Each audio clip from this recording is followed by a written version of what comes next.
So we are business organization and management subject. We are in fourth unit. In fourth unit, till now we have studied about, we have learned about planning. Planning వరకు చెప్పానండి.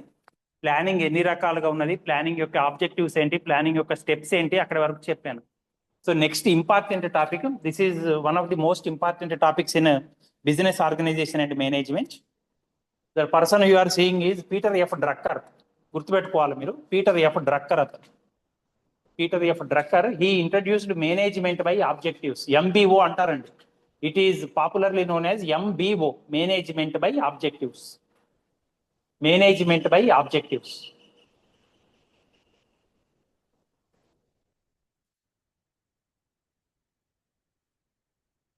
చూడండి, ఒక simple question అడుగుతాను ఈ topic చెప్పే ముందు.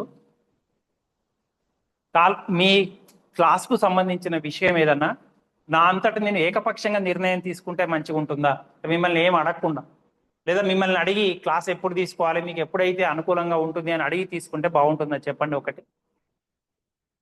మీరు ఎప్పుడైతే వినగలుగుతారో మంచిగా, ఏ టైంలో అయితే వినగలుగుతారో, లంచ్కి ముందా లంచ్ తర్వాతన అనే మీ అభిప్రాయం తీసుకొని నేను క్లాస్ చెప్తే బాగుంటుందా, లేకపోతే మిమ్మల్ని అసలు లెక్కలోకి తీసుకోకుండా సాయంత్రం 4 వరకు మీరు ఉండాల్సిందే కాబట్టి 3:30కైనా సరే నేను క్లాస్ తీసుకుంటా మీరు ఉండాల్సిందే అంటే బాగుంటుందా, ఎట్లా మంచిగా ఉంటుంది చెప్పండి. మీ అభిప్రాయం తీసుకోవాలా వద్దా? తీసుకొని ఒక సంస్థ పనిచేసే ఉద్దేశంతో ఉంటే సంస్థ ఎక్కువ మంచి ఫలితాలను సాధించగలుగుతుంది అనే ఉద్దేశంతో ఈ కాన్సెప్ట్ వచ్చిందండి, management by objectives. See it involves taking all important decisions with the help of the lower cadre staff also.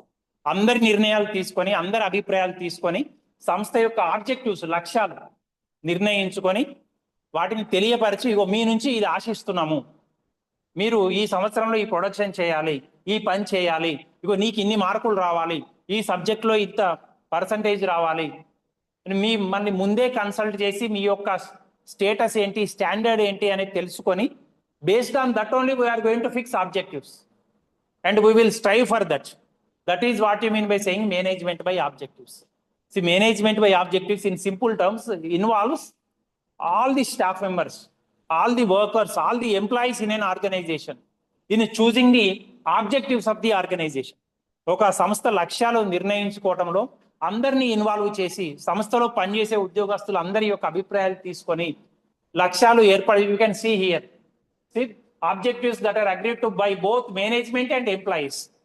Both will sit together. ఎంప్లాయీస్ నుంచి కొంతమంది ముందుకు వస్తారు, మేనేజ్మెంట్ నుంచి కొంతమంది ముందుకు వస్తారు. ఒక మీటింగ్ పెట్టుకుంటారు, ఈ సంవత్సరంలో ఇంత ప్రొడక్షన్ కావాలి, ఈ సంవత్సరంలో hour objective is this, hour aim is this. So together they will decide. ఇప్పుడు ఎట్లయితే మీరు క్లాస్ తీసుకునేటప్పుడు మా అభిప్రాయం కూడా తీసుకొని మీరు క్లాస్ తీసుకుంటే మంచి సార్, మేము ఎప్పుడైతే ఎక్కువ వినగలుగుతాము అనేది మేము చెప్పగలుగుతాం సార్ అంటే, అట్లా చెప్తున్నప్పుడు మీరే ప్రామిస్ చేశారు కాబట్టి అప్పుడు మీరు ఉంటారు క్లాస్ కంపల్సరీ. ఇప్పుడు మీరు కంపల్సరీ మా మెదడు ఫ్రెష్గా ఉంటుంది సార్, అప్పుడు క్లాస్ తీసుకుంటే మేము మంచిగా వినగలుగుతాం, మీరు చెప్పే 10 పాయింట్లలో కనీసం 2-3 అన్నా గుర్తుంటాయి సార్ అని మీ అంతా మీరే చెప్పారు. So similarly here also in an organisation, management and employees together will decide objectives. ఇద్దరు కలిసి ఆబ్జెక్టివ్స్ ని డిసైడ్ చేయడం జరుగుతుందండి. ఒక మేనేజ్మెంట్ ఒక్కటే కాదు, మేనేజ్మెంట్ ఒకటి నేను జీతం ఇస్తున్నా కాబట్టి నువ్వు ఈ పని చేయాల్సిందే అంటాం కాదండి. ఎంప్లాయీస్కు మీకు అసలు ఏది, మీరు ఏం చేయగలుగుతారు, what is your standard, what you can do and what I'm expecting from you. నీ స్టాండర్డ్ ఇది, నేను ఇది ఎక్స్పెక్ట్ చేస్తున్నాను, నువ్వు రీచ్ కాగలవా కాలేవా. So together they will decide. This type of concept is developed by Peter F Drucker. మీరు ఇంతకు ముందు చూశారు కదా మంచి photo. So is Peter F Drucker, అతను తీసుకొని వచ్చిన కాన్సెప్ట్ అండి. ఓకే, ఇప్పటి వరకు ఈ కాన్సెప్ట్ కు ముందు వరకు ఎట్లా ఉండేనంటే, ఒక సంస్థ management is paying employees salary, so whatever management says employees have to do అనేటట్టుగా ఉండేది. కానీ ఈ కాన్సెప్ట్ వచ్చిన తర్వాత కార్మిక సంఘాలకు కూడా ప్రాధాన్యత పెరిగి ఒక నిర్ణయం తీసుకునేటప్పుడు, సంస్థ యొక్క లక్ష్యాలు డిసైడ్ చేసేటప్పుడు they they they are involving even the employees organisations also. వాళ్ళను కూడా దృష్టిలోకి తీసుకొని వాళ్ళు ఏం చేయగలుగుతారు. So by deciding objectives even employees opinion is being considered now. వాళ్ళ యొక్క అభిప్రాయాలను కూడా లెక్కలోకి తీసుకోవడం అనేది జరుగుతుంది. Okay, so now the main principle of MBO is management by objectives. MBO stands for management by objectives. MBO అనే అంటారు ఎక్కడైనా సరే మేనేజ్మెంట్ క్లాస్లో. You have to remember it. Management by objectives. Okay. So its focus is on setting achievable, measurable goals. Measurable goals. మనము ఏదైనా సరే దాన్ని measure చేయగలగాలి. రేపు పొద్దున ఒక సంవత్సరం తర్వాత నీ లక్ష్యం ఇది, సంవత్సరం తర్వాత నువ్వు దీన్ని సాధించాలి అంటే దాన్ని సాధించావో లేదో యూ హ్యావ్ టు మెజర్ చేయలేని దాన్ని మనం చెప్పలేమండి. ఓకేనా? ఇప్పుడు మీ సంవత్సరం తర్వాత 6 నెలల తర్వాత మీ రిజల్ట్ మీ పర్సంటేజ్ని బట్టి తెలుస్తుంది కదా, పాస్ అయినారా ఫెయిల్ అయినారా, మీ గ్రేడ్ ఎంత వచ్చింది అని. You can measure it, you can tell it. So similarly we have to set goals which are achievable. సాధించదగిన గోల్స్ నే మనం తీసుకుంటాము. అట్లనే దే విల్ బి మెజరబుల్. అవి యూ కెన్ ఈజీలీ మెజర్. ఇప్పుడు నీ హైట్ ఎంత అంటే మనం మెజర్ చేస్తాం, నీ వెయిట్ ఎంత అంటే నువ్వు మెజర్ చేస్తాం. నువ్వు ఎంత తెల్లగా ఉన్నావు అంటే మెజర్ చేయడానికి ఏమైనా ఉన్నదా అంటే? తెలుపుకు నలుపుకు ఒకరికి తెల్లగా కనపడింది, ఇంకొకరికి నల్లగా కనపడచ్చు. అదేం చామన ఛాయ అంటారు. ఒకరికి కనపడింది ఇంకొకరికి అట్లా కనపడకపోవచ్చు. నేను మంచోని అని ఒకరంటే ఇంకొకరు చెడ్డోడు అనొచ్చు. Because there is no common measurement unit. కామన్గా మెజర్ చేసేది ఏమీ లేదండి. అది హైట్కు వెయిట్కు ఉన్నది. నేను మంచోన్నా కాదా అంటానికి ఒకరికి మంచి జరిగితే మంచి చేస్తే మంచోన్ని అంటారు, ఒకరికి ఏమైనా చెడ్డు చేస్తే చెడ్డోడు సార్ అంటారు. Okay, but for organisation you have to set goals which are measurable, which are achievable, which you can achieve in the meantime, in the given time. నువ్వు ఏవైతే లక్ష్యాలను చేరుకోగలవో వాటినే ఏర్పాటు చేసుకోవాలి, వేటినైతే కొలవగలవో those goals, those objectives which you can measure whether they are attained or not. మీరు కొలవగల గోల్స్ని మాత్రమే మీరు లెక్కలోకి తీసుకోవాలి. And which should align with individual and organizational objectives. Organizational objectives, individual objectives they should be in unison. Individual objectives కు organizational objectives conflict రాకూడదండి, కొట్లాట రాకూడదు. అట్లా వస్తే మనం పని చేయలేం. సంస్థ లక్ష్యం ఏదైతే ఉందో వ్యక్తిగత లక్ష్యం కూడా అదే అయి ఉండాలి. ఇప్పుడు నన్ను పోలీస్ డిపార్ట్మెంట్లో పనిచేస్తున్నప్పుడు నేను అంతకంటే ముందు ఎంత ఎదవనైనా తర్వాత సిన్సియర్గా కావడం ట్రై చేయాలి. నేను అంతకుముందు దొంగతనాలు చేసినా పోలీస్ డిపార్ట్మెంట్కి చేరినా కూడా నేను దొంగతనాలు చేస్తా, స్మగ్లింగ్లో ఉంటా అంటే పట్టుబడితే ఎంతో ఘోరం ఉంటుంది కదా. అసలు నేను పోలీస్ డిపార్ట్మెంట్ వ్యతిరేకంగా పనిచేస్తూ ఉంటాను. కాబట్టి ఒక సంస్థలో చేరిన తర్వాత సంస్థ యొక్క లక్ష్యము, నా లక్ష్యము ఒకటే కావాలి. అంతకుముందు ఎంత దొంగ పనులు చేసినా కానీ తర్వాత సిన్సియర్గా ఉండాలి. So similarly in organisation also individual objectives should align with organizational objectives. So it involves employees in goal setting. ఎంప్లాయీస్ని కూడా లెక్కలోకి తీసుకొని ఇద్దరు కలిసే గోల్ సెట్టింగ్ చేస్తారు. Okay, so it involves employees also in goal setting and regular feedback is taken. Feedback అంటే ఏమిటండి? Feedback తీసుకోవడం అంటే ఏంటి అంటే means you are going to collect opinions. ఇప్పుడు నేను మీకు 3-4 నెలల నుంచి క్లాసులు చెప్తున్నాను కదా. ఇప్పుడు నా ప్రిన్సిపల్ మేడం గారు వచ్చి క్లాస్లోకి వచ్చి ఎవరు లేనప్పుడు వచ్చి నేను ఎట్లా చెప్తున్నాను అని మీ దగ్గర నుంచి అడిగింది అనుకోండి, that is feedback on me. నేను చెప్పేది మీకు అర్థమవుతుందా, రెగ్యులర్గా వస్తున్నాడా క్లాసులో ఎగురుతున్నాడా, దూకుతున్నాడా, లేదా పాఠాలే చెప్తున్నాడా. So she will collect opinion, that is feedback from you. So అట్లనే ఎంప్లాయీస్ నుంచి కూడా ఫీడ్బ్యాక్, దాన్ని ఫీడ్బ్యాక్ అంటామండి. అంటే అభిప్రాయ సేకరణ అన్నట్టు, ఎట్లా పనిచేస్తున్నామని. సో ఫ్రీక్వెంట్గా రెగ్యులర్లీ ఫీడ్బ్యాక్ తీసుకుంటారు మళ్ళీ ఎంప్లాయీస్ నుంచి. ఈ ఆబ్జెక్టివ్స్ కరెక్ట్ ఉన్నాయా, whether you are going to achieve the objectives in time or not. ఈ చెప్పిన టైం లోపల మీరు ఆబ్జెక్టివ్స్ చేరుకోగలరా లేదా, ఇంకేమైనా మార్పులు అవసరమా సెటప్లో. So everything they are going to collect opinions in అనే regular mode. And performance evaluation are key. Performance evaluation ఇప్పుడు మీకు ఎట్లనైతే పర్ఫార్మెన్స్ ఎవాల్యుయేషన్కి ఏం చేస్తున్నాము, ఇంటర్నల్ ఎగ్జామ్స్ కండక్ట్ చేస్తున్నాం, సెమిస్టర్ ఎండ్ ఎగ్జామ్స్ కండక్ట్ చేస్తున్నాం. So that is performance evaluation. అట్లనే ఎంప్లాయీస్కి ఏమి ఎవాల్యుయేషన్ ఉంటుందండి. ఇప్పుడు నేను ఉన్నాను అనుకోండి, నేను ఈ 2 నెలల్లో ఇంత సిలబస్ చెప్పాలి, ఇంకొక నెలలో ఇంకొక సిలబస్ చెప్పాలి, ఇంకొక యూనిట్ చెప్పాలి, అట్లా మాకు ఉంటుంది డివిజన్.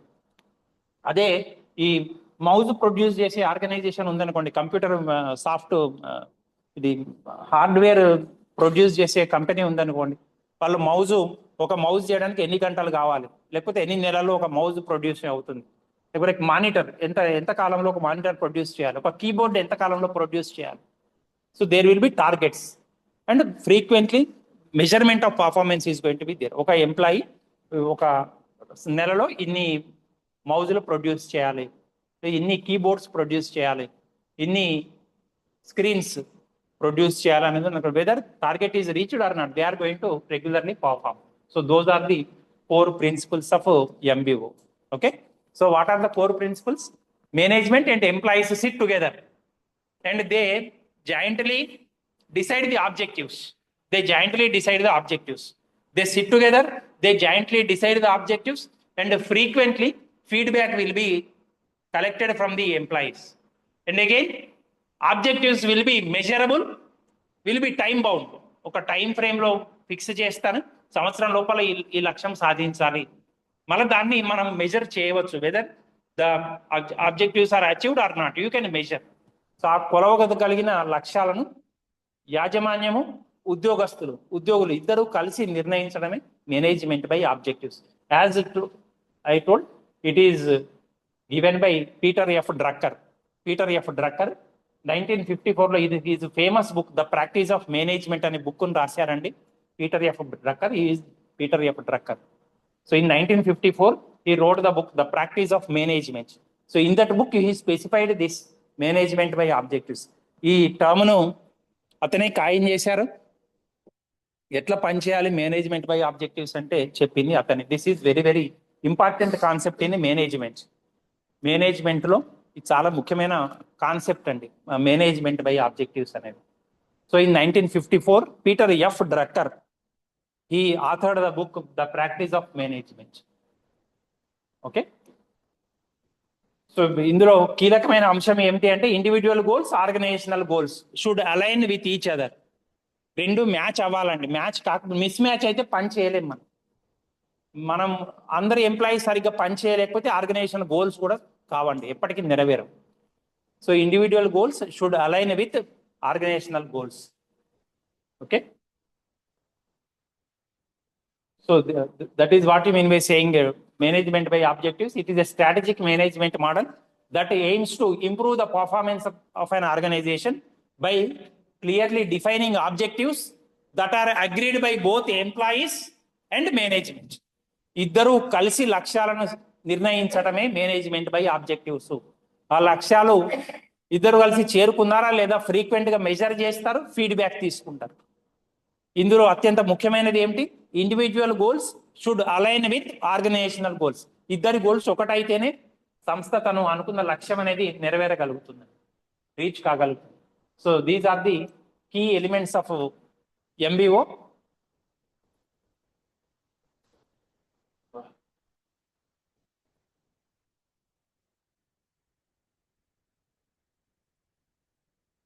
So goal specificity.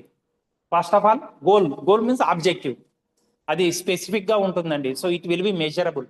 కొన్ని మెజరబుల్ కావండి, కొన్ని మెజర్ చేయగలుగుతాం, కొన్ని మెజర్ కాదు. ఫర్ ఎగ్జాంపుల్, ఈయన అడిగితే సార్ నేను కటింగ్ కొట్టించుకుంటా అంటాడు. ఇతను ఏం చెప్తాడు, నేను కటింగ్ కొట్టించుకున్నా అంటాడు. నాకు ఇంకా జుట్టు బాగానే ఉన్నట్టు కనబడుతుంది, కానీ అతని దృష్టిలో అది కటింగ్ కొట్టించుకున్నట్టే. ఓకే, మొన్న ఒక విద్యార్థి వచ్చాడు, సార్ నేను మీరు చెప్పినట్టు కటింగ్ కొట్టించుకున్నా అన్నాడు, కానీ నాకు చూస్తే ఇంకా జుట్టు అంతా అంతే ఉన్నట్టుంది, ఏదో కొంచెం సైడ్లు చేయించాడు అంతే. వెళ్ళింది అంతా మొహం, మీ నుదురు కనపడట్లేదు, ఏం కనపడట్లేదు, ఇక్కడ దాకా జుట్టే ఉంది. సో మెజర్మెంట్ ఒక కామన్ యార్డ్ స్టిక్ అనేది ఉంటుంది, దాని ప్రకారం you have to specify your goals. Okay, exactly goals have to be specified. And participative decision making అంటే ఎవరెవరు పార్టిసిపేట్ చేస్తారనుకున్నాం? Management, employees both will participate. ఒక్కరు చెప్పరండి మేనేజ్మెంట్ నేను డబ్బులు ఇస్తున్నాను, I am paying money, I am paying you salary, so that is why this is your goal. No, likewise it is not going to be there in management by objectives. Both will sit together. So participative, that concept is known as participative decision making. Both will participate. Management, employees both will participate. ఇద్దరు కలిసి కూర్చొని నిర్ణయాలు తీసుకోవడం జరుగుతుంది, లక్ష్యాలు ఏర్పరచుకోవడం జరుగుతుంది. Then come time constraints. Time exactly ఇంతే. ఇప్పుడు మీకు పరీక్షలు నేను 6 గంటలు రాస్తా సార్, మొత్తం బాగా చదువుకున్నా సార్, 20 పడి చదువుకున్నా సార్ అంటే ఇస్తారండి టైం? 6 గంటలు, 6 అవర్స్. ఎన్ని గంటలు ఇస్తారు? 3 hours. In 3 hours only you have to complete the answer sheet. So that is some time constraint. మనం ముందే అనుకుంటాం ఈ టైం లోపల ఫినిష్ చేయాలి, ఆ టైం దాటడానికి అవకాశం ఉండదండి. So time constants will be there. And last one is performance feedback. చెప్పాను ఫీడ్బ్యాక్ అంటే ఏంటో చెప్పాను కదా, ఓకేనా. అభిప్రాయ సేకరణ, ఎంప్లాయీస్ దగ్గర నుంచి కూడా అభిప్రాయాలు సేకరించడం అనేది జరుగుతుంది ఫ్రీక్వెంట్ గా. మీకు ఈ టైం సరిపోతున్నదా, మీకు ఇప్పుడు ఇది ప్రొడ్యూస్ చేయడానికి ఇచ్చిన టూల్స్ మంచిగా ఉన్నాయా, పరికరాలు సరిపోతున్నాయా. So everything opinion will be collected. So that is known as feedback. So goal specificity, participative decision making, time constants, performance feedback. These are the 4 key elements in MBO. Okay.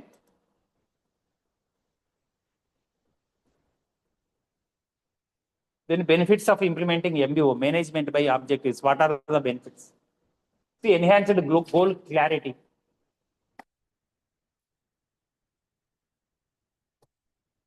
Employees కూడా involve చేస్తున్నాం కాబట్టి వాళ్ళ goal ఏంటో తెలుస్తుందండి. ఓకేనా. వాళ్ళ అభిప్రాయం ఏం తీసుకోకుండా నేను ఆబ్జెక్టివ్ సెట్ చేయలేదు కదా, మిమ్మల్ని అడిగే చేశాను కదా, బాబు నువ్వు పరీక్షలో ఎన్ని మార్కులు తెచ్చుకోగలుగుతావు, నేను అడిగిన దాకానే నేను ఇన్ని మార్కులు తెచ్చుకుంటావు అని చెప్పి డిసైడ్ చేశాను. కాబట్టి నీ నుంచి ఎక్స్పెక్టేషన్ ఏమున్నది అనేది నీకు తెలుసు, you know it. So goal clarity will be there. So employees నుంచి గోల్ క్లారిటీ ఉంటుందండి. So employees understand their goals clearly. ఎందుకంటే వాళ్ళని ఇన్వాల్వ్ చేసాం మనం, వాళ్ళని సైడ్కి పెట్టి చేయలేదు. So they know what is expected of them. Goal clarity will be there. Then better alignment with organisational goals. Organisational goal, individual goal ఒకటే కాబట్టి కొట్లాట అనేది ఉండదండి. నేను ఇంతకు ముందు చెప్పినట్టుగా నేను పోలీస్ డిపార్ట్మెంట్కి చేరేటట్టు అయితే నా చెడు అలవాట్లు ఉంటే మానుకోవాలి. అట్లాంటి అయితేనే నేను పోలీస్ డిపార్ట్మెంట్లో చేరాలి. నేను దొంగగా ఉంటూ మళ్ళీ పోలీస్ డిపార్ట్మెంట్లో చేయలేను. Okay. So individual goals should and must align with organisational goals and increase job satisfaction. చూడండి, ఇప్పుడు ఎంప్లాయీస్ని కూడా అభిప్రాయం, వాళ్ళ దగ్గర నుంచి కూడా అభిప్రాయం తీసుకుంటున్నాము అంటే దాని అర్థం ఏంటంటే వాళ్ళకి ఇంపార్టెన్స్ ఇస్తున్నట్టే కదా. We're giving importance to employees also. వాళ్ళ అభిప్రాయం తీసుకోకుండా వాళ్ళని పని చేయించట్లేదు కదా. సో దానివల్ల ఏమొస్తుందంటే జాబ్ సాటిస్ఫాక్షన్ వస్తుంది. నేను మంచి సంస్థలో పనిచేస్తున్నాను, నాకు విలువ ఇచ్చే సంస్థలో పనిచేస్తున్నానే వస్తుంది.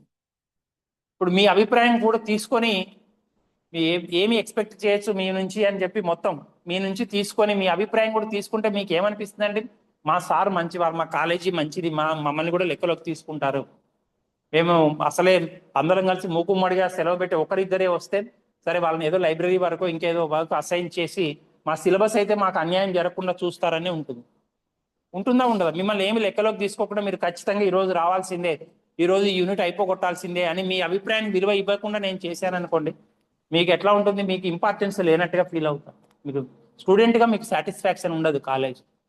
కాబట్టి in organisation when employees opinions are considered, so they feel satisfied. So job satisfaction అనేది ఉంటుందండి. దాన్ని జాబ్ సాటిస్ఫాక్షన్ అంటాం. అంటే మనం పనిచేసే ప్రదేశంలో మనకు విలువ ఇస్తున్నారు, ఇంపార్టెన్స్ ఇస్తున్నారు, because management is consulting them for setting objectives and frequently feedback is collected from them. రెగ్యులర్గా ఫీడ్బ్యాక్ తీసుకుంటున్నాం వాళ్ళ దగ్గర నుంచి, కాబట్టి వాళ్ళ ఒపీనియన్ కూడా వాళ్ళకు కూడా విలువ ఇస్తున్నట్టుగా వాళ్ళు భావించడం అనేది జరుగుతుంది employees. So job satisfaction will be there in management by objectives. So enhanced organisational performance, it will lead to enhanced organisational performance. ఎట్లా అండి, ఇంక్రీజ్డ్ ప్రొడక్టివిటీ. ఉద్యోగస్తులు చాలా సంతోషంతో పనిచేస్తారు, ఎందుకంటే వాళ్ళకి విలువ ఇచ్చారు కదా, అన్ని చోట్ల విలువ ఇస్తున్నారు. So while setting objectives their opinion is collected. They are being regularly consulted for feedback. రెగ్యులర్గా వాళ్ళ దగ్గరికి పోయి ఫీడ్బ్యాక్ ఏంటో మనం రాసుకుంటున్నాం, మనం తెలుసుకుంటున్నాం. కాబట్టి దాని వలన వాళ్ళ యొక్క జాబ్ సాటిస్ఫాక్షన్ పెరిగి అల్టిమేట్గా దేనికి దారి తీస్తుంది అంటే ఉత్పత్తి పెరుగుతుంది, ఉత్పాదకత పెరుగుతుంది, better productivity will be there, better resource allocation will be there. ఉన్న రిసోర్సెస్ని మంచిగా యూటిలైజ్ చేసుకోవడంలో మేనేజ్మెంట్ బై ఆబ్జెక్టివ్స్ అనేది ఉపయోగపడుతుంది. దీన్ని తెలుగులో ఏమంటామంటే లక్ష్యాల ద్వారా నిర్వహణ అంటాం. తెలుగులో లక్ష్యాల ద్వారా నిర్వహణ, మేనేజ్మెంట్ బై ఆబ్జెక్టివ్స్. మనకున్న రిసోర్సెస్ని మంచిగా అలొకేట్ చేసుకోవడంలో అందరినీ, ఆర్గనైజేషన్లో అందరినీ మనం ఇన్వాల్వ్ చేస్తే మనం రిసోర్సెస్ని మంచిగా ఉపయోగించుకోవచ్చు. You can use the resources in a better way. So management by objectives leads to better resource allocation and improved communication. సంస్థలో అందరి మధ్యన కమ్యూనికేషన్ అనేది మెరుగుపడుతుందండి. ఎందుకంటే ఎంప్లాయీస్ ప్రతి ఒక్కరి దగ్గరికి పోతాం, ప్రతి ఒక్కరి దగ్గర నుంచి opinion we're going to collect regularly. So it will lead to improved communication. ఎవరితోటి మాట్లాడకుండా ఉండమండి, అందరి ఒపీనియన్ రెగ్యులర్గా we're going to take feedback from the employees from all the sections of the organisation. అందరి నుంచి మనం ఫీడ్బ్యాక్ వసూలు చేస్తామండి. సో దాని వలన కమ్యూనికేషన్ అనేది ఇంప్రూవ్ అవుతుంది, సంస్థకు ఎటువంటి ఇబ్బంది లేకుండా ఉంటుంది. So MBO implementation steps. So ఇవి స్టెప్స్ అండి. Defining overall organisational goals. First you are going to define the overall organisational goals. First organisation ఏం సాధించాలి అనే గోల్స్ మనం నిర్దేశిస్తామండి, నిర్ణయించుకుంటాము. నిర్ణయించుకునేటప్పుడు ఏం చెప్పాను, both management employees will sit together. ఇద్దరు కలిసే గోల్ నిర్ణయిస్తారు, ఏ ఒక్కరు నిర్ణయించడం అనేది ఉండదు, మేనేజ్మెంట్ ఒక్కరే నిర్ణయించరు. First step is defining overall organisational goals. Second one is communicating objectives clearly. వాళ్ళ నుంచి ఏమి మనం ఆశిస్తున్నామో we are going to communicate the same to the employees. మనం ఏమి ఆశిస్తున్నామో వాళ్ళ ఎంప్లాయీస్కి చెప్తాము, your production target is this one. నువ్వు ఈ నెల కాలంలో, ఈ సంవత్సర కాలంలో నీ టార్గెట్ ఇది, నువ్వు ఇది లక్ష్యాన్ని సాధించుకోవాలి. So you are going to communicate the same to the employees. Objectives will be clearly specified and they are going to be clearly communicated to the employees. ఎంప్లాయీస్కి క్లియర్గా మనం ఆబ్జెక్టివ్స్ అనేవి మనం చెప్పటం అనేది జరుగుతుంది.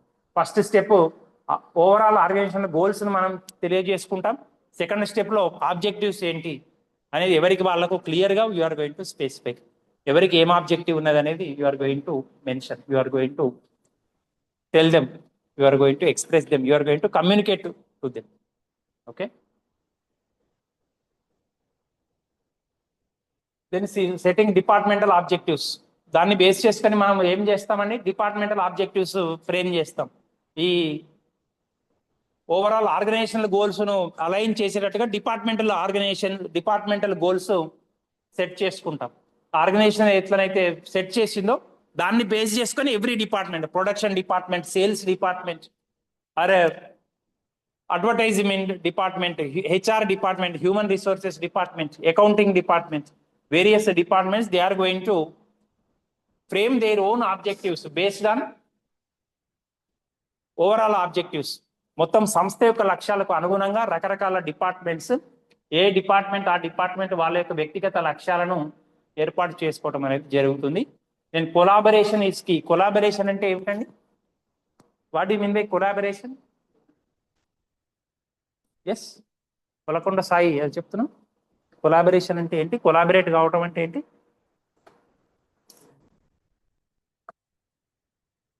కొలాబరేషన్ మీన్స్ ఇద్దరు కలిసి ఒకటే విధంగా ఉండటం. అంటే ఆర్గనైజేషన్ ఏదనుకుందో దాని కింద ఉన్న డిపార్ట్మెంట్స్ కూడా అదే విధంగా దానికి అనుగుణంగానే లక్ష్యాలు నిర్దేశించుకుంటారు, దానికి వ్యతిరేకంగా ఉండదండి. Okay, so collaborating means combining with the help of both or more than two. For example ఒక సింపుల్ ఉదాహరణ చెప్తానండి.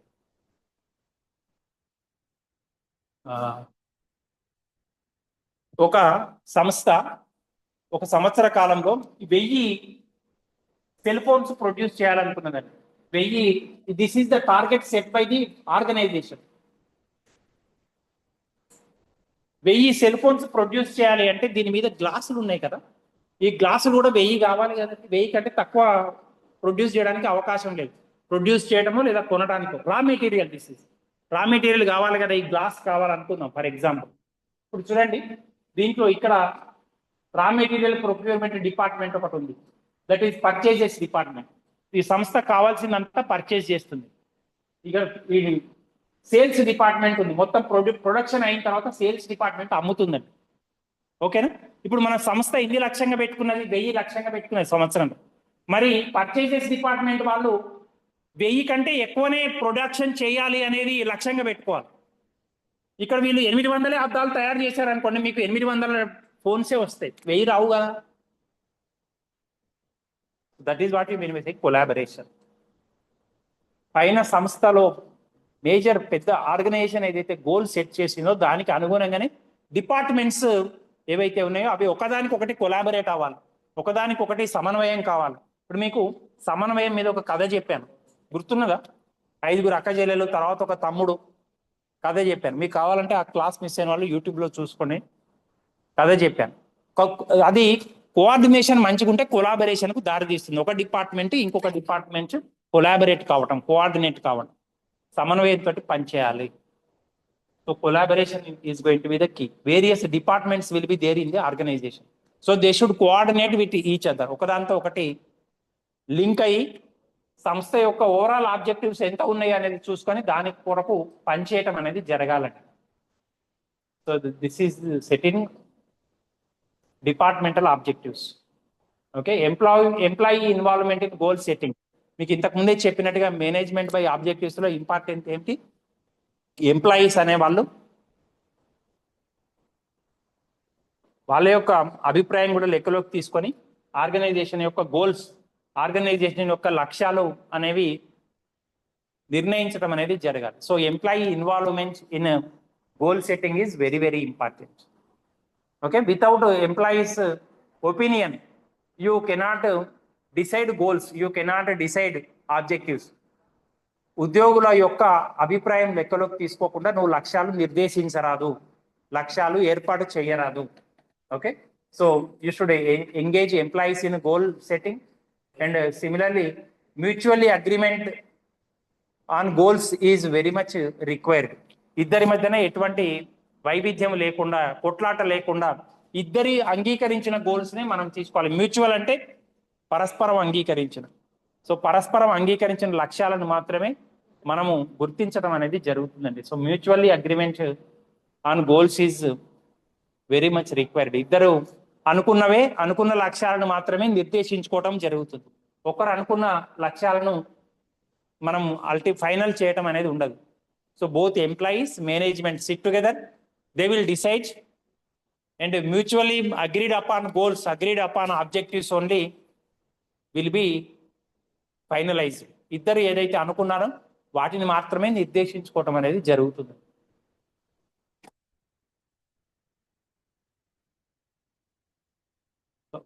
Then performance appraisal. Performance appraisal అంటే పనితీరును కొలవటం, పనితీరు నిష్పాదన. ఓకే, సో ఆబ్జెక్టివ్స్ అనుకున్నాము. చూడండి, ఆబ్జెక్టివ్స్ ఇద్దరు కలిసే సెట్ చేశారు, మేనేజ్మెంట్, ఎంప్లాయీస్. ఒక నెలనో 2 నెలల్లో పని చేశారు. పని చేసినాక మరి ఆ పనితీరును కొలవాలి కదండి. There should be measurements. ఇప్పుడు మీరు ఎట్లయితే 6 నెలల కాలంలో సెమిస్టర్లో ఎంత చదువుకున్నారో సెమిస్టర్ ఎగ్జామ్స్ అయినాకనే కదా మేము కొలవగలుగుతున్నాం. We are able to measure. So దాన్ని మనం ఏమంటామంటే పర్ఫార్మెన్స్ అప్రైజల్ అంటాం. ఓకేనా, అంటే పనితీరు మదింపు. మనం అనుకున్న పని జరిగిందా లేదా, లక్ష్యం నెరవేరిందా లేదా. So that is known as performance appraisal. So evaluation is based on goal achievement. Goal ఏదైతే ఉన్నదో అది చేరుకోగలిగారా లేదా, లక్ష్యం చేరుకోగలిగారా లేదా. So you are going to measure. Okay, so recognise and reward achievements. ఎవరైతే మంచి అనుకున్న టార్గెట్ కంటే ఎక్కువ చేశారో వాళ్ళకి you have to give them rewards. అంటే ఏం చేస్తారండి? బోనస్ ఇస్తారు, లేదా ప్రమోషన్ ఇస్తారు, లేదా అతను కోరుకున్న ప్లేస్కు ట్రాన్స్ఫర్ ఇస్తారు. రకరకాలుగా ఉండవచ్చు. Reward maybe in cash or maybe in kinds. కొన్ని సందర్భాల్లో డబ్బులు ఇవ్వచ్చండి, ఇంక్రిమెంట్ శాంక్షన్ చేయొచ్చు, బోనస్ ఇవ్వచ్చు, లేకపోతే ఇంకా ఎక్స్ట్రా అమౌంట్ ఇవ్వచ్చు, గుర్తింపుగా క్యాష్ రివార్డ్ ఇవ్వచ్చు. లేదా అట్లా కాకుండా, సార్ నాకు ఇక్కడ పనిచేయటం ఇష్టం లేదు సార్, నా బ్రాంచ్ కొత్తగూడెంలో ఉంది, అక్కడ పనిచేస్తాను, లేదా ఖమ్మంలో ఉంది బ్రాంచ్, నాకు ఖమ్మం ట్రాన్స్ఫర్ చేయండి అంటే అతనికి రివార్డ్గా మనం ఖమ్మం ట్రాన్స్ఫర్ చేయొచ్చు, లేదా కొత్తగూడెం ట్రాన్స్ఫర్ చేయొచ్చు. లేదా హైదరాబాద్లో బ్రాంచ్ ఉంటే, సార్ నేను హైదరాబాద్లో చేస్తాను సార్, నాకు హైదరాబాద్లో పని ఉన్నది, నా బంధువులందరూ అక్కడే ఉన్నారు, మా అమ్మ నాన్న ఉన్నారు, మా తోడబుట్టిన వాళ్ళు ఉన్నారంటే you are going to transfer they. So that is a reward. మనము సంస్థ లక్ష్యం ఏదైతే అనుకున్నామో, ఎంప్లాయీస్కి ఏదైతే లక్ష్యం ఇచ్చామో, ఆ లక్ష్యం నెరవేరితే, వాళ్ళు లక్ష్యాన్ని అధిగమించి పనిచేస్తే, so you have to give them, you have to recognise them and you have to reward their achievements. వాళ్లకు రివార్డ్ అనేది ఇవ్వటం అనేది జరుగుతుందండి. ఓకేనా, రివార్డ్ మాత్రమే కాదు, దానికి ఉల్టా కూడా జరుగుతుంది కొన్ని సందర్భాల్లో. అంటే రివార్డ్కి ఆపోజిట్ ఏమిటి? పనిష్మెంట్. పనిష్మెంట్ కింద జీతం తగ్గించవచ్చు, లేదా అతని ఇక్కడికంటే ఇంకా దరిద్ర ప్లేస్లో ట్రాన్స్ఫర్ చేయొచ్చు, అక్కడ ఎవరికి సంబంధం లేని అసలు కనీసం సెల్ ఫోన్ సిగ్నల్స్ కూడా లేని ప్లేస్కు ట్రాన్స్ఫర్ చేయొచ్చు, లేదా తక్కువ క్యాడర్కు షిఫ్ట్ చేయొచ్చు, ఇప్పుడున్న క్లర్క్ పోస్ట్ కంటే అటెండర్ పోస్ట్కు షిఫ్ట్ చేయొచ్చు. So if you want, if the management wants, they can give punishment also. So రివార్డ్కి ఆపోజిట్ పనిష్మెంట్ అండి. సో అట్లా మనం పర్ఫార్మెన్స్ అనుకున్నాక, పర్ఫార్మెన్స్ మెజర్ చేసినాక, based on the target achieved, you can reward them or you can punish them. నువ్వు reward అన్న ఇవ్వచ్చు, బహుమతి అన్న ఇవ్వచ్చు ప్రోత్సాహకంగా, లేదా శిక్షించడానికి కూడా మీకు అవకాశం అనేది ఉంటుంది. ఓకే.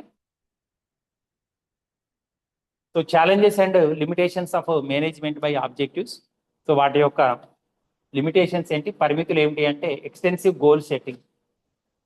చూడండి, ఎక్స్టెన్సివ్ గోల్ సెట్టింగ్ మీన్స్ మనకు దీనికే టైం చాలా కన్జ్యూమ్ అవుతుందండి. ఇప్పుడు మీరు క్లాస్లో 10 మంది 15 మంది ఉన్నారు కాబట్టి మీ అభిప్రాయం తీసుకోగలుగుతారు. అదే క్లాస్లో 100 మంది ఉన్నారనుకోండి, మీ అందరి ఒపీనియన్ నేను కలెక్ట్ చేయడం సాధ్యమవుతుందా? తక్కువ సమయంలో మీ అందరి ఒపీనియన్ కలెక్ట్ చేసే వరకు నాకు 40 నిమిషాలు టైం అయిపోతుంది, క్లాస్ టైం అయిపోతుంది. ఇక్కడ ఏదో 10 మంది ఉన్నారు, 15 మంది ఉన్నారు కాబట్టి I'm able to collect your opinion, and based on your opinion I can decide. So but it is MBO is time consuming. Okay. So then regular monitoring and evaluation is required. దీనికి రెగ్యులర్గా monitor చేయాల్సిన పరిస్థితి ఉంటుంది, రెగ్యులర్గా evaluate చేయటం పరిస్థితి కూడా ఉంటుంది. రెగ్యులర్గా పని జరుగుతున్నదా లేదా, మనం అనుకున్న లక్ష్యం ప్రకారం జరుగుతున్నదా లేదా, రెగ్యులర్గా దానికి ఒకరిని పెట్టాలి, మానిటర్ని పెట్టాలి. ఇప్పుడు మీరు చిన్న క్లాసులలో చూస్తుంటారు, ఒక క్లాస్ లీడర్ అని ఒకరిని నియమిస్తారు. సార్ లేనప్పుడు వాళ్ళ పేరు ఎక్కిస్తుంటాడు, ఎవరెవరు అల్లరి చేశారు. సార్ వచ్చినాక వాళ్ళని తిడతారు లేదా కొడతారు, ఎందుకు అల్లరి చేసేవారు. So similarly in organisation also, if MBO is implemented, there needs to be regular monitoring and regular evaluation. రెగ్యులర్గా ఎవాల్యుయేషన్ జరగాలి, రెగ్యులర్ మానిటర్ కూడా ఒకరు ఉండాలి, లక్ష్యం దిశగా నడుస్తున్నదా, ఎక్కడ లోపం జరుగుతున్నది అని. So it is time consuming, it is going to involve more cost, it is expensive, and regular monitoring and evaluation is required. రెగ్యులర్గా మానిటర్ చేస్తూ ఉండాలి, రెగ్యులర్గా పర్ఫార్మెన్స్ని ఎవాల్యుయేట్ చేస్తూ ఉండాలి. Resistance to change, this is also one of the limitations of MBO. చాలా మంది మార్పును తొందరగా ఇష్టపడరండి. మార్పు రావాలి అంటే, మార్పు కావాలి అంటే మనం సహజంగా వ్యతిరేకిస్తూ ఉంటాం మార్పుని. ఎందుకంటే మన బాడీ ఒకదానికి అలవాటు పడి ఉంటుంది. మనం సుఖానికి అలవాటు పడి ఉన్నాం అనుకోండి, కష్టపడటం చాలా కష్టమవుతుంది. అదే కష్టపడటానికి అలవాటు పడి ఉన్నాం అనుకోండి, సుఖపడటం చాలా ఈజీ.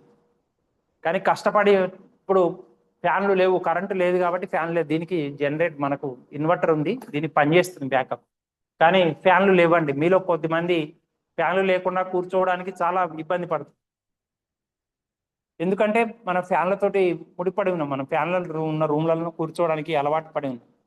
లేదా ఓపెన్, మనం పై ఫ్లోర్లో కూర్చుంటున్నాము, కిటికీలు తెరిచుంటే ఈజీ గాలి వస్తున్నాయి, మీరు పెద్ద ఇబ్బంది పడటం లేదు. But in this room this is all closed room కాబట్టి గాలి రాకపోకలు తక్కువ ఉన్నాయి కాబట్టి మనం కొంచెం ఇబ్బంది పడుతుంది.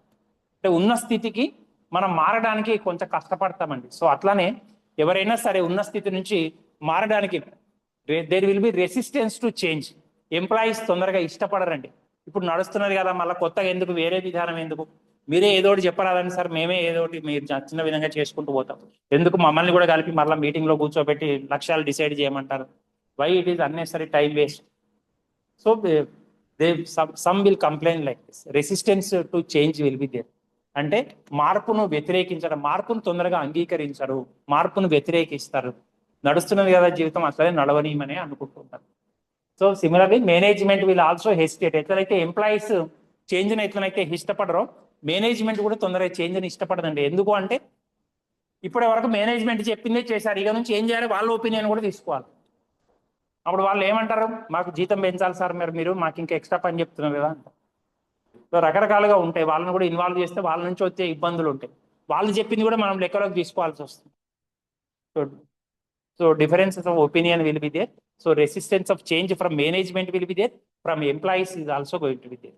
సో కాబట్టి ఆ విధంగా మేనేజ్మెంట్ నుంచి కూడా హెసిటేషన్ ఉంటుందండి. అంటే వెనకాడటం అంటే హెసిటేషన్ అంటే ముందుకు పోకుండా వెనకాడటం, డౌట్, సందేహంతో ఉండటం, సందేహించటం. Okay, so that's all. That is what you mean by saying management by objectives. Recap means recapitulation. సంక్షిప్తంగా మనం ఏం నేర్చుకున్నాం అనేది చెప్పడం అంటే రీక్యాప్ అంటే అట్లా రీక్యాపిచులేషన్ అంటే ఏం నేర్చుకున్నాం. మేనేజ్మెంట్ బై ఆబ్జెక్టివ్స్ ఎవరు ఇంట్రడ్యూస్ చేశారు? Peter F Drucker. ఓకే, ఏ ఇయర్ లో అతను బుక్ రాశాడు? వెరీ గుడ్, 1954 లో. What is the title of the book? Practice of, very good, practice of management. So అందులో మీరు ప్రధానంగా ఏం నేర్చుకున్నారండి? What did you learn in management by objectives? What are the core principles? What are the important principles?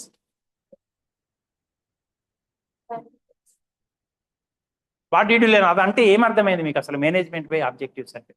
గతంలో కంటే ఈ concept ఎట్లా విభిన్నమైనది, కొత్తది? Goals, objectives will be set by both management and employees. Both will sit together and decide objectives. Okay, so objectives will be decided by both management and employees. ఇప్పటి వరకు management ఒక్కరే చెప్పేవాళ్ళు, ఇప్పుడు ఎంప్లాయీస్ కూడా they are involving.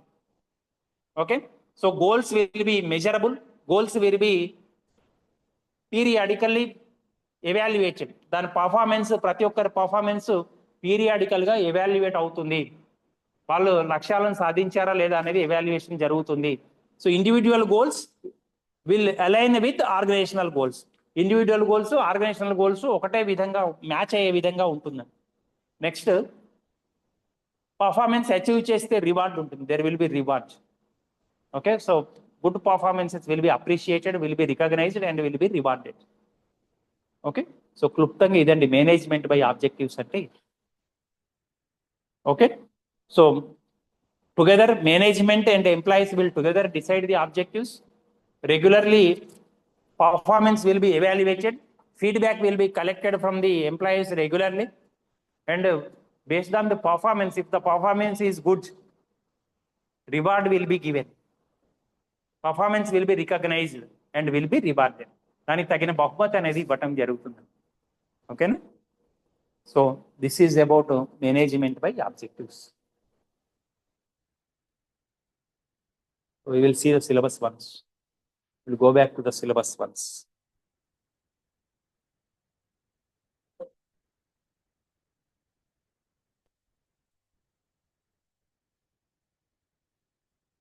So in the fourth unit, we have learnt about plans. What do you mean by plan? What are the characteristic features of plans? Then advantages and disadvantages of plans, approaches to planning. Now management by objectives. This is over. Steps in MBO, benefits, weaknesses. This, up to this, it is over. Okay, in the next class, we will learn about organization, process of organization. Okay, those topics we will learn in the next class. And remember,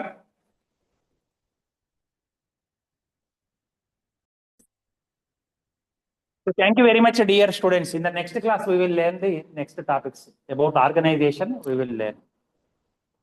Okay.